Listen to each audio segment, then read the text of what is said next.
Okay, so in this lecture we will talk about resolution of vector followed by orthogonal traits. Okay, so resolution of vector is basically an inverse of addition.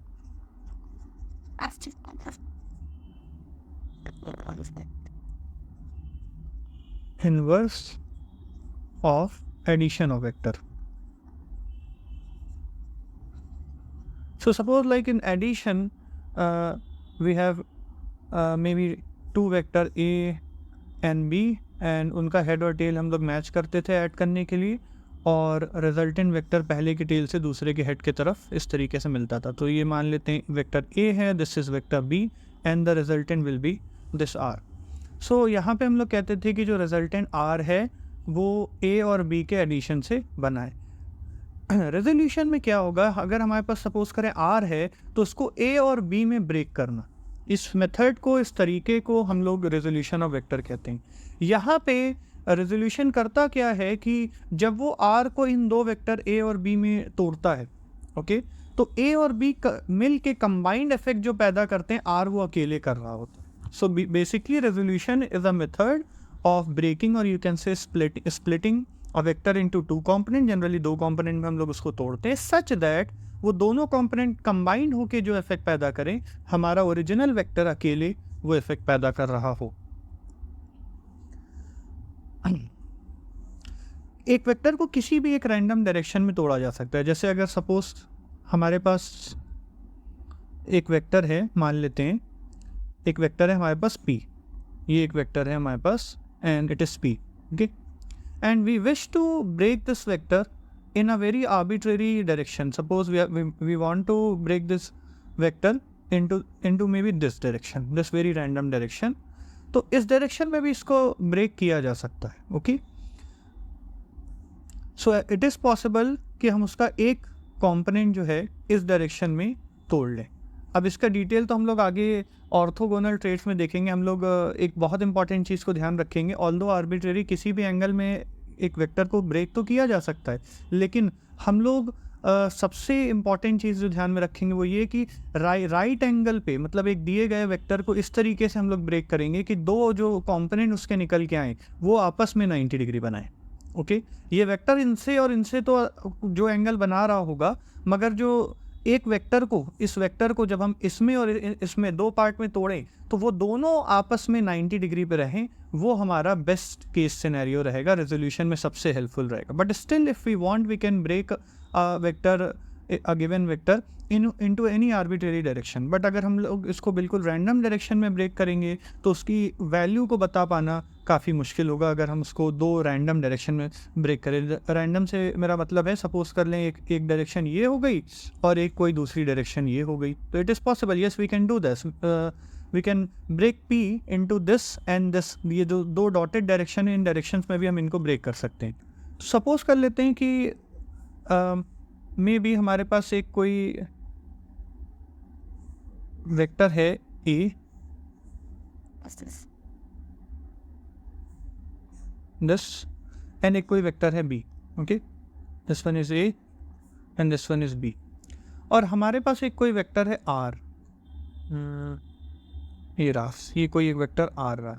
मुझे क्या करना है, मुझे इस vector R को A और B के direction में ब्रेक करना है. Okay, yes we can do it, we can definitely do it. कि किस तरीके से कर सकते हैं हम लोग, A को हम लोग इस तरीके से सब्सटीट्यूट करें और B को इस तरीके से सब्सटीट्यूट करें कि ये कंप्लीट ट्राइंगल बना दे, इस तरीके से कि वो एक kind of triangle law of addition वाला एक ट्राइंगल का सेट तैयार हो जाए. उसके लिए हमें ऑफकोर्स A को थोड़ा सा स्केल करना पड़ेगा, मतलब A को 1 टाइम्स लेने से काम ना चले तो we can take it 2 time, 2.5 time, number of times जितना भी हमें रिक्वायर्ड पड़े हम उसको ले सकते हैं. सो मे भी हम लोग सपोज करते हैं कि हमने A को सम आर्बिट्रेरी लैम्डा टाइम्स लिया होगा और मे बी B को हमने कुछ इसी तरीके से, अगर ये थोड़ा सा टेढ़ा जा रहा है तो we can take it like parallel बनाना है B से, तो maybe we can make it like this. और बेटर हम लोग B को ही थोड़ा सा एडजस्ट कर लेते हैं. B को थोड़ा सा मे बी अगर हम ऐसे बना लें तो कन्वीनियंट होगा डायग्राम बनाने में. ये रहा, थोड़ा छोटा बना देते हैं ऐसे. क्या मैं कहना चाह रहा हूँ, ये B था, B के पैरेलल हमने ये बी के जस्ट पैरेलल हमने इसको बनाया है, मगर ऑफ कोर्स ये है तो बी के डायरेक्शन में, मगर एग्जैक्टली बी के बराबर नहीं। It is possible may be कि ये बी के 2 टाइम्स हो, 3 टाइम्स हो, एग्जैक्टली नहीं पता, तो हम लोग इसको कह देंगे कि मे बी ये बी के स्मॉल बी टाइम्स है, और maybe we can say mu times है, म्यू टाइम्स ये बी का है। एंड सिमिलरली ये ए के डायरेक्शन में तो है, ये वाला वेक्टर जो है हमने बनाया है ये ए के डायरेक्शन में तो ऑफ कोर्स है, मगर क्या एग्जैक्टली ए के बराबर है? नहीं। तो मे बी ये हमने इसको कुछ स्केल अप किया है, तो हम लोग मान सकते हैं कोई लैम्डा टाइम्स होगा, ए को लैम्डा टाइम्स हम लोग ले लेंगे, तो हमारा जो ये सेट है ट्राइंगल का ये तैयार हो जाएगा। तो अगर ये फिगर को हमने इस तरीके से बनाया तो हमने एक्चुअली किया क्या, हमने ये जो गिवन वेक्टर आर है इसको ए की डायरेक्शन में ब्रेक कर लिया कुछ लैम्डा टाइम्स ए की मदद से, और बी की डायरेक्शन में ब्रेक कर लिया लैम्डा टाइम्स बी की, म्यू टाइम्स बी की मदद से। तो हम लोग कह सकते हैं हमारा जो वेक्टर आर है वो लैम्डा टाइम्स ए और म्यू टाइम्स बी के सम के बराबर है। तो इससे क्या हुआ कि अब एग्जैक्टली लैम्डा और म्यू की वैल्यू तो हमें नहीं पता चल सकती जब तक हमें एग्जैक्टली आर की वैल्यू, ए की वैल्यू और बी की, तो इसका कोई ऐसा सच डायरेक्ट फॉर्मूला नहीं है कि हम अभी इमीडिएटली लैम्डा और म्यू बता दें, मगर रफली इतना पता चल गया कि कुछ फैक्टर टाइम्स 1.5 या 2 गुना या 2.5 गुना ए का लेना होगा, उसी तरीके से कुछ फैक्टर बी का लेना होगा, तो मिला के ये कंप्लीट इस तरीके का सेट बन जाएगा कि आर इक्वल्स टू। तो यहाँ हुआ क्या, ये आर जो है ये कुछ लैम्डा टाइम्स ए में टूट गया और कुछ म्यू टाइम्स बी में टूट गया। यानी कि अगर लैम्डा टाइम्स ए और म्यू टाइम बी मिल के जो काम करेंगे, जो भी फोर्स है अगर, तो वो जो भी फोर्स का इम्पैक्ट देंगे या velocity any kind of vector जो है, तो वो जो भी इम्पैक्ट करेंगे लैम्डा टाइम्स ए म्यू टाइम बी मिल के आर वो काम अकेला कर रहा होगा। तो आर के 2 कॉम्पोनेंट्स यहाँ पे बन गए, ए के अलॉन्ग लैम्डा टाइम्स ए है, बी के अलॉन्ग म्यू टाइम्स बी है। सो ये बेसिकली स्प्लिटिंग हो गई। नाउ अगर हम लोग ऑर्थोगोनल ट्रेड की बात करें तो विल सी ऑर्थोगोनल ट्रेड क्या होता है। Orthogonal trade off unit vector. Okay, unit vector को हम लोग एक बहुत स्पेशल नाम से और जानते हैं, मे बी हम उसको रेड कलर से मेंशन कर दें, we call it base vectors. हम इनको बेस वेक्टर्स भी बुलाते हैं। ओके और ये थ्रू आउट 11th-12th जब तक आप फिजिक्स पढ़ रहे हो, वेक्टर्स पढ़ रहे हो, ये हर जगह आता रहेगा। ओके हम लोग एक 3 डायमेंशन कोऑर्डिनेट सिस्टम एक इमेजिन करते हैं।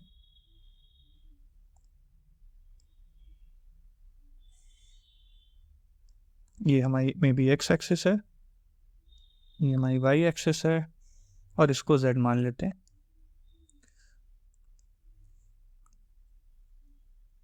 और मे बी अभी जेड को बाद में बना लेंगे। सपोज कर लें ये हमारा क्यूब है, और इसमें हम लोग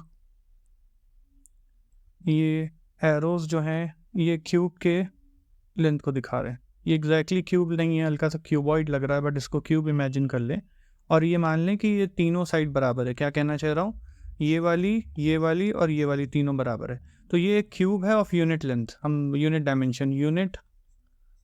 डायमेंशन क्यूब हम इसको इमेजिन किया, सपोज किया।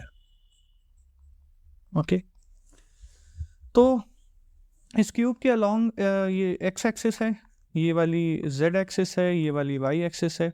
तो ये जो 3 डायरेक्शन है, ऑरेंज वाली जो तीनों में दिखाई दे रही है, ये तीनों डायरेक्शन जो है ये क्या रिप्रेजेंट कर रही है, 3 एक्चुअल में डायरेक्शन को ही रिप्रेजेंट कर रही है, और इनका जो मैग्नीट्यूड होता है वो यूनिट लेंथ होता है। तो क्यूब के इसीलिए एक यूनिट क्यूब के साइड से इनको रिप्रेजेंट किया गया है। जो एक्स के अलॉन्ग यूनिट वेक्टर होता है उसको आई कैप कहते हैं, जो वाई के अलॉन्ग यूनिट वेक्टर है उसको हम लोग जे कैप कहते हैं, और जो जेड के अलॉन्ग यूनिट वेक्टर है हम लोग उसको के कैप कहते हैं। तो आई, जे एंड के, इनको कलेक्टिवली हम लोग ऑर्थोगोनल मीन्स बिकॉज ये तीनों आपस में म्यूचुअली 90 डिग्री पे होते हैं, तो ऑर्थोगोनल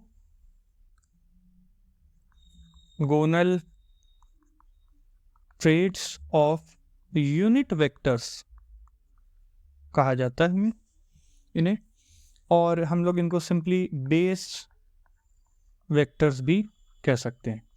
अगर इनके हम मैग्नीट्यूड की बात करें तो मॉड ऑफ आई हो मॉड ऑफ जे हो या फिर मॉड ऑफ के हो, तीनों की ही वैल्यू हमें सिंपली 1 मिलेगी। तो ये तीनों ही जो है उनका डायमेंशन 1 होता है, इसीलिए इनको यूनिट वेक्टर कहते हैं। सिंपली डायरेक्शन एक्स एक्सिस के अलॉन्ग, वाई एक्सिस के अलॉन्ग और जेड एक्सिस के अलॉन्ग दिखाते हैं, दैट्स ऑल।